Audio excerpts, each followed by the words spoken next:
Okay, so now we're going to be looking at the Daily Activity Report, or the DAR. This is going to be the first page, and what we're going to be doing on this video is I'm actually going to be clicking through different tabs, just because this form can get kind of large, because you have to go through and fill out a report each and every hour. So to start off, your first question you're going to be asked is, how long is your shift? 6, 8, or 12 hours. If for some reason your shift is an odd time, like 4 hours or 7 hours or 10 hours, just make sure and put in whatever slots you don't need, shift completed at this time, something that lets them know, well, it was an 11-hour shift, not a 12-hour shift.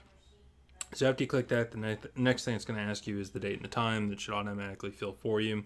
You may have to adjust the time, because how the time works is it pulls up whatever time you opened the form. So it may be one of those where, maybe it's a couple minutes off here or there. Next thing you need to do is put your name. Bob Smith is our fake name.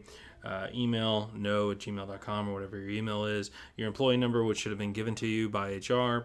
The name of the site that you're working at, and then the name of shift. And I just put day here. You could put, 2 to 10, 8 to 5, graveyard, whatever it may be that your shift is called by the scheduling department. So after you fill out all that information, you're going to click next, and it's going to bring you to this page, which is your first DAR entry. Remember, you're doing these once an hour, every hour. So first thing you're going to put in is the time. In this example, I just put 5 o'clock. Location is our fake company that we've been using, called ABC Boxing. And then you're going to get to the actual DAR entry itself. A couple things to remember on this. Putting all clear, or everything's good, or nothing's wrong, that's not acceptable. More importantly, it leaves a lot of ambiguity.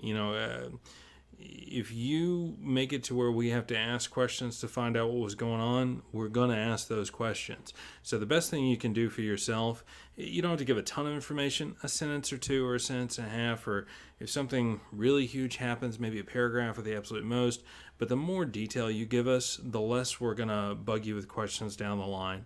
Also, putting the same thing on every single entry, like going, all clear on one, everything good on the second, nothing wrong on the third, that's not acceptable either. Kind of sort of for the same reason as what we were just talking about, but also it makes us question whether or not you were doing your job.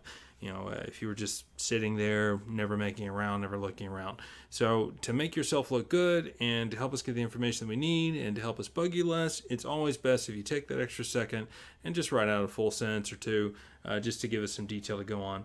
In this example entry, I put made round, found damage on fence in southwest area of yard, contacted management.